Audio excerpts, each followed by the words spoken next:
Hello to all dear students, कैसे हैं आप सभी। आशा करता हूं कि आप सभी अच्छे होंगे और आप लोगों की पढ़ाई भी अच्छी चल रही होगी। नेक्स्ट टॉपिक आज अंड जनन या oogenesis में शुरू करने वाला हूं। तो अंड जनन या oogenesis मादा प्राणियों में युग्मक निर्माण की क्रिया को हम कहेंगे। जो फीमेल ऑर्गेनिजम्स होते हैं उनमें गैमेट फॉर्मेशन की प्रक्रिया को हम oogenesis या अंड जनन कहते हैं। इस क्रिया को भी हम 3 भागों में बांट सकते हैं। पहली गुणन प्रावस्था, जिसे हम मल्टीप्लिकेशन फेज कहेंगे। दूसरी वृद्धि प्रावस्था, जिसे हम ग्रोथ फेज कहेंगे। तीसरी परिपक्वन प्रावस्था, जिसे हम मैचुरेशन फेज कहेंगे। तो सबसे पहली फेज हम गुणन प्रावस्था शुरू करते हैं। इसमें जननिक उपकला की कोशिकाएं बड़ी होकर प्रिमोर्डियल जनन कोशिकाएं बनाएगी। जननिक उपकला से सबसे पहले प्रिमोर्डियल जनन कोशिकाएं बन जाती है, जो समसूत्री विभाजन द्वारा विभाजित होकर जननिक उपकला से पृथक हो जाती है। यानी आगे इनमें समसूत्री विभाजन होगा और ये प्रिमोर्डियल जनन कोशिकाएं जननिक उपकला से पृथक हो जाएगी। जर्मिनल एपिथेलियम से ये अलग हो जाएगी, आइसोलेट हो जाएगी एवं उगोनिया या अंड मात्र कोशिका ऊ मदर सेल्स कहलाती है। तो बिल्कुल आप ध्यान देंगे कि प्रिमोर्डियल जनन कोशिकाओं से उगोनिया बनेगा या अंड मात्र कोशिका का निर्माण होगा। उगोनिया फिर कई बार समसूत्री विभाजन द्वारा विभाजित होकर प्राथमिक अंड कोशिकाएं एवं पुटिकीय या पोषक कोशिकाओं का निर्माण करती है। तो उगोनिया के द्वारा फिर प्राथमिक अंड कोशिकाएं बनेगी, प्राइमरी oocytes बनेगी और पुटिकीय या पोषक कोशिकाएं बनेगी। ये सेल्स जो होती है वो डिप्लॉयड होती है। तो बिल्कुल यहाँ पर आप ध्यान देंगे कि प्रश्न पूछा जाता है कि प्राथमिक अंड कोशिकाएं हैप्लॉयड होती है, डिप्लॉयड होती है। तो प्राथमिक अंड कोशिकाएं जो होती है वो डिप्लॉयड होती है। नेक्स्ट हमारे पास जो प्रावस्था आ जाएगी वो वृद्धि प्रावस्था आ जाएगी। यह एक महत्वपूर्ण अवस्था होती है। इस अवस्था में विकसित होने वाले भ्रूण के लिए आवश्यक पोषक पदार्थों का संश्लेषण एवं संचय होता है। तो वृद्धि प्रावस्था जैसे नाम से पता चल रहा है कि यहाँ पर पोषक पदार्थों का संश्लेषण एवं संचय किया जाएगा, जो कि वृद्धि में सहायता करेंगे। अंडाणु में संचित पित्तक का संश्लेषण यकृत में किया जाता है।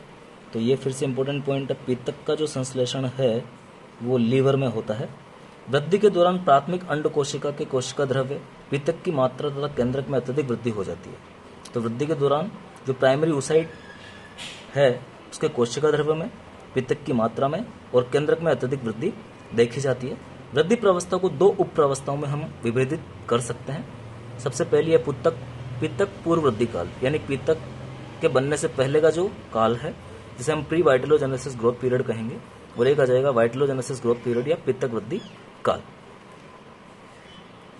तो सबसे पहली प्रावस्था हम वृद्धि प्रावस्था की देखते हैं, पित्तक पूर्व वृद्धि काल। कोशिका द्रव्य की मात्रा एवं केंद्रक के आकार में कोशिका द्रव्य की मात्रा भी अत्यधिक बढ़ जाती है और केंद्रक का आकार भी बढ़ जाता है। पित्तक इसमें नहीं बनता है क्योंकि ये पित्तक पूर्व वृद्धि काल प्रावस्था है। यहाँ पर पित्तक का निर्माण नहीं होता है, केवल कोशिका द्रव्य और केंद्रक के आकार में अत्यधिक बढ़ोतरी देखी जाती है। इसमें केंद्रक विभाजन की पूर्वावस्था या प्रोफेज में प्रवेश कर जाता है। तो यहाँ पर जो केंद्रक है वो प्रोफेज स्टेज में चला जाता है। केंद्रीय पदार्थ में वृद्धि। अब केंद्रीय पदार्थ में वृद्धि किस प्रकार से होती है वो हम देखते हैं। केंद्रीय पदार्थ में बढ़ोतरी का प्रमुख कारण है केंद्रक द्रव का अत्यधिक निर्माण होना। जो केंद्रक द्रव या न्यूक्लियोप्लाज्म जो है वो बहुत ज्यादा मात्रा में यहाँ पर बनने लगता है एवं केंद्रीय अम्लों की मात्रा में वृद्धि होना। इसी समय गुणसूत्रों के आकार में भी अत्यधिक वृद्धि देखी जाती है या हो जाती है। विशेष रूप से मेंढक की अंड कोशिका में ये गुणसूत्र लंबे होकर एक विशेष आकृति धारण कर लेते हैं। तो आप ध्यान देंगे मेंढक की अंड कोशिका में लंबे गुणसूत्र आपको दिखाई देंगे। मेंढक की अंड कोशिका में ही नहीं बल्कि उन सभी प्राणियों की अंड कोशिकाओं में जिनमें पित्तक की मात्रा बहुत अधिक पाई जाती है, गुणसूत्र आकार में वृद्धि हो जाते हैं और ये बड़े गुणसूत्र लैंप ब्रश आकृति धारण कर लेते हैं। लैंप ब्रश जैसे आकृति धारण कर लेते हैं, अतः इन्हें लैंप ब्रश गुणसूत्रों के नाम से हम जानेंगे। तो बिल्कुल आप ध्यान देंगे कि ऐसे अंडे जिनमें पित्तक की मात्रा ज्यादा पाई जाती है या ऐसे अंड कोशिकाएं जिनमें पित्तक ज्यादा मात्रा में पाए जाते हैं, या एम्फीबियंस के एग्स या मेंढक के एग्स, तो उनमें लैंप ब्रश गुणसूत्र या क्रोमोसोम आपको दिखाई देंगे। इन गुणसूत्रों में अनेक लूप जैसी संरचनाएं होती है, बहुत इंपॉर्टेंट आप ध्यान देंगे। लूप जैसी संरचनाएं लैंप ब्रश गुणसूत्रों में पाई जाती है। इन लूप्स में डीएनए रेप्लिकेट होकर एमआरएनए बनाता है। तो इन लूप्स का फंक्शन पूछा जाता है कि इन लूप्स का क्या काम है। तो इन लूप्स में डीएनए रेप्लिकेट होता है और एमआरएनए बनाता है। यह एमआरएनए डीएनए में निहित आनुवंशिक सूचना को अपने में उतार कर कोशिका द्रव्य में ले जाता है। तो बिल्कुल एमआरएनए का जो काम है कि वो डीएनए में निहित आनुवंशिक इन्फॉर्मेशन को, सूचनाओं को अपने में उतार लेगा और कोशिका ध्रुव में ले जाता है। यह एमआरएनए कोशिका ध्रुव में जाकर प्रोटीन संश्लेषण की क्रिया को नियंत्रित करता है। कई एमआरएनए के अणु इस अवधि में काम नहीं आते हैं, तो ये आप ध्यान देंगे कि इस अवधि के दौरान बहुत सारे एमआरएनए के अणु जो हैं वो काम में नहीं लिए जाते हैं, बल्कि इन्हें प्रोटीन के आवरण में लपेटकर भविष्य के लिए सुरक्षित रख लिया जाता है। यानी एमआरएनए के बहुत सारे अणुओं के चारों तरफ एक प्रोटीन का आवरण बन जाता है ताकि भविष्य में ये काम में आ सके। तो प्रोटीन में लिपटे इन एमआरएनए के अणुओं को हम इन्फॉर्मोसोम्स कहते हैं। तो काफी इंपोर्टेंट प्रश्न है ये कि इन्फॉर्मोसोम्स क्या होते हैं। इनका इस्तेमाल विदलन के समय किया जाता है। तो इन इन्फॉर्मोसोम्स, जिनमें हमने देखा है कि एमआरएनए के चारों तरफ प्रोटीन लिपटी हुई है, इनका इस्तेमाल विदलन या क्लीवेज के समय किया जाएगा, क्योंकि उस समय निरंतर विभाजित होते रहने के कारण केंद्रक में उपस्थित डीएनए अपने स्वयं के द्विगुणन में व्यस्त हो जाता है। तो इसका कारण यह है कि जो डीएनए है वो अपने स्वयं के डुप्लीकेशन में, द्विगुणन में व्यस्त हो जाएगा एवं एमआरएनए का संश्लेषण नहीं कर सकता है। तो ये जो एमआरएनए प्रोटीन के खोल में लिपटे हुए हैं, तो उस समय ये एमआरएनए काम में लिए जाएंगे। इसके अलावा इस काल में टीआरएनए एवं आरआरएनए, ट्रांसफर आरएनए और राइबोसोमल आरएनए का भी संश्लेषण किया जाता है। तो ये भी आप देखेंगे। केंद्रिकाएं संख्या में बढ़ती है। इस दौरान केंद्रिका के आकार व संख्या में बढ़ोतरी होती है। जीन्स की संख्या में भी बढ़ोतरी देखी जाती है। जीन्स की संख्या में जो बढ़ोतरी होती है उसका कारण है आरआरएनए की अधिक मात्रा के कारण। यानी आरआरएनए ज्यादा मात्रा में बनता है तो जीन्स की संख्या में भी यहाँ पर बढ़ोतरी देखी जाती है। बिना समसूत्री विभाजन के जीन्स की संख्या में जो बढ़ोतरी होती है उसे हम जीन विस्तरण या जीन एम्प्लीफिकेशन कहते हैं। यानी समसूत्र के बिना ही जीन्स की संख्या में बढ़ोतरी हो गई तो उसे हम जीन एम्प्लीफिकेशन या जीन विस्तरण कहेंगे। आरआरएनए की अधिक मात्रा राइबोसोम संश्लेषण के लिए जरूरी होती है। जो राइबोसोमल आरएनए की ज्यादा मात्रा है वो राइबोसोम के संश्लेषण के लिए जरूरी है, जो विदलन के समय प्रोटीन संश्लेषण का काम करते हैं। तो आपको पता ही है राइबोसोम का प्रमुख काम जो है वो प्रोटीन संश्लेषण करना है। दूसरा हम देखते हैं कोशिका द्रव्य में वृद्धि। पितक पूर्व वृद्धि काल में कोशिका द्रव्य में गुणात्मक एवं मात्रात्मक वृद्धि होती है। कुछ एम्फीबियंस तथा एविज वर्ग के प्राणियों की अंड कोशिकाओं में माइटोकॉन्ड्रिया समूह में एकत्र हो जाते हैं। और यह वाला प्रश्न 2011 आरपीएस में पूछा गया था। वह माइटोकॉन्ड्रिया के बाडल बनाते हैं। तो ये क्लाउड्स ऑफ माइटोकॉन्ड्रिया कहाँ पर मिलते हैं? तो क्लाउड्स ऑफ माइटोकॉन्ड्रिया जो एम्फीबियंस और एविज वर्ग के प्राणियों की अंड कोशिकाओं में दिखाई देते हैं। ये क्लाउड्स ऑफ माइटोकॉन्ड्रिया के समूह में एकत्र होने की वजह से बनते हैं। इस दौरान माइटोकॉन्ड्रिया संख्या में बढ़ जाते हैं। माइटोकॉन्ड्रियल डीएनए की मात्रा बढ़ जाती है। इस अवधि में अंतःपृथ्वी जालिका से भी कई छोटे आशयों का निर्माण होता है, छोटे छोटे थैलों का निर्माण होता है। इस अवधि में प्रोटीन संश्लेषण हेतु राइबोसोम्स की संख्या में वृद्धि हो जाती है।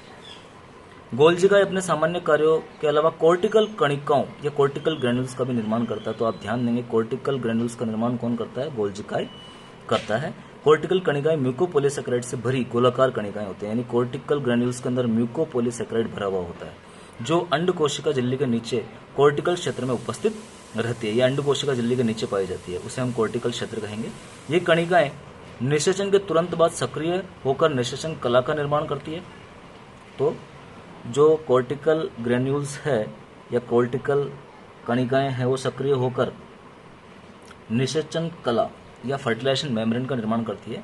ये कणिकाएं रेप्टिलियन, एवियन और मैमिलियन अंड कोशिकाओं में अनुपस्थित होती है। तो ये सबसे इंपॉर्टेंट चीज आप ध्यान देंगे। रेप्टिलिया, एविज में, मैमल्स में, अंड कोशिकाओं में ये कोर्टिकल ग्रेन्यूल्स जो है वो नहीं पाए जाते हैं। कोर्टिकल ग्रेन्यूल्स जो है वो आपको एम्फीबियंस में और पीसीज में दिखाई देंगे। तो बिल्कुल आप यहाँ पर ध्यान देंगे। नेक्स्ट हमारी स्टेज आती है पितक वृद्धि काल। जैसा कि नाम से पता चल रहा है कि अब पितक का निर्माण होगा, वाइटलोजेनेसिस ग्रोथ पीरियड। इस काल में प्राथमिक अंड कोशिका में आरक्षित खाद्य पदार्थों का संश्लेषण और संग्रह किया जाता है। यानी जो प्राइमरी oocyte है उसमें आरक्षित खाद्य पदार्थों का संश्लेषण होगा और संग्रह होगा, उसे हम पितक की संज्ञा देंगे। अंड कोशिका में वृद्धि भी द्रुत गति से होती है। इस अवधि में अंड कोशिका में संचित भोज्य पदार्थ जो पहले ग्लाइकोजन, अन्य कार्बोहाइड्रेट, प्रोटीन्स और वसा के रूप में होते हैं, सम्मिलित रूप से पितक कहलाते हैं। यानी पितक में ग्लाइकोजन, कार्बोहाइड्रेट्स, प्रोटीन और वसा सभी पाए जाएंगे। ये आरक्षित भोज्य पदार्थ भ्रूणीय विकास के समय प्रयुक्त होते हैं। यानी पितक जो है वो भ्रूण के विकास में मदद करता है। पितक कोई निश्चित रासायनिक पदार्थ नहीं होता, यह केवल मात्र आरक्षित खाद्य पदार्थों को प्रदर्शित करने वाली आकार की शब्दावली है। यानी आरक्षित खाद्य पदार्थों को ही हम पितक कहते हैं, जो कि एम्ब्रियो के डेवलपमेंट में सहायता करता है।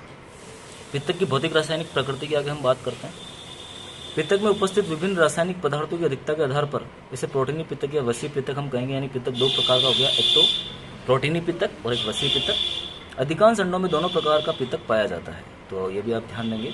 प्रोटीन पित्तक कई अकशेरुकी प्राणियों तथा निम्न कशेरुकी प्राणियों के अंडों में पाया जाता है। ये सबसे इंपॉर्टेंट चीज़ है, आप ध्यान देंगे कि प्रोटीनी पित्तक जो है वो निम्न श्रेणी के प्राणियों में मिलेगा, अकशेरुकियों में मिलेगा, जबकि वसीय पित्तक मुख्य रूप से बहुपित्त के प्रकार के अंडों में, जैसे सरीसृप एवं पक्षी वर्ग के प्राणियों के अंडाणु में पाया जाता है। तो अगर आपसे वसीय पित्तक पूछा गया कि कहाँ मिलता है, तो बहुपित्त की अंडों में मिलेगा, और मुख्य रूप से सरीसृप, रेप्टिलिया और एवीज वर्ग के प्राणियों में आपको दिखाई देगा।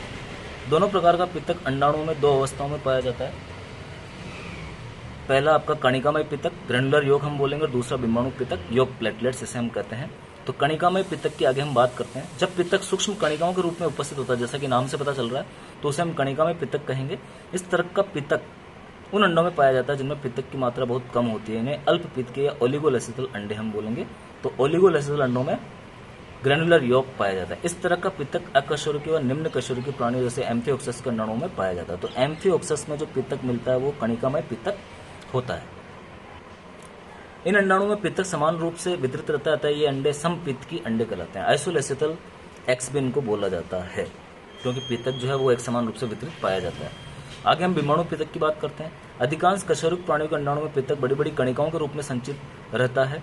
इन बड़ी कणिकाओं को बिंबाणु कहते हैं। तो ध्यान रखेंगे, बड़ी बड़ी कणिकाओं के रूप में अगर पित्तक दिखाई दे रहा है तो इन्हें हम बिंबाणु के रूप से संबोधित करेंगे, और ये कशेरुकी प्राणियों में दिखाई देगा बिंबाणु पित्तक।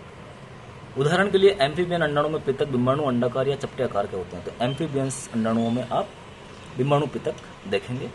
इन अंडाणुओं में पित्तक बिंबाणु सघन रूप से भरे रहते हैं तथा एक ध्रुव की तरफ संकेंद्रित रहते हैं। अतः ऐसे अंडाणुओं को टीलोलेसिथल अंडाणु हम कहेंगे। टीलोलेसिथल एक्स एम्फीबियंस में देखने को मिलते हैं, जिसमें एक ध्रुव की तरफ पित्तक जो है ज्यादा मात्रा में मिलता है। एम्फीबियन अंडाणु में रासायनिक दृष्टि से पित्तक मुख्य रूप से दो प्रकार के प्रोटीन युक्त पदार्थ का बना होता है। पहला है फोस्फेटिन और दूसरा लाइपोविटिलिन। तो दोनों आप याद रखेंगे। फोस्फेटिन प्रकार की पित्तक में उच्च फॉस्फेट युक्त प्रोटीन के अणु पाए जाते हैं, जैसा कि नाम से पता चल रहा है। उच्च फॉस्फेट युक्त प्रोटीन के अणु फोस्फेटिन पित्तक में मिलेंगे। इसमें फास्फोरस की मात्रा 8.4% होती है तथा इनका अणुभार लगभग 35,000 का होता है।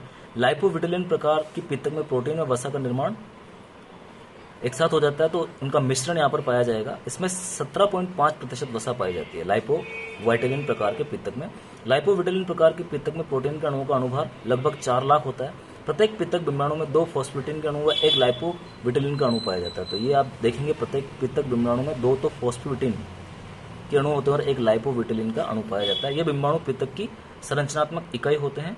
ये अणु बिंबाणु में षटकोणीय स्फटिकीय जालिका के रूप में विन्यासित रहते हैं। तो ये भी आप ध्यान देंगे, षटकोणीय स्फटिकीय जालिका के रूप में ये विन्यासित पाए जाते हैं। आगे पित्तक निर्माण की क्रिया शुरू हो जाएगी। तो पित्तक निर्माण जो है डियर स्टूडेंट्स में नेक्स्ट क्लास में आपको पूरा कराऊंगा। तब तक के लिए धन्यवाद।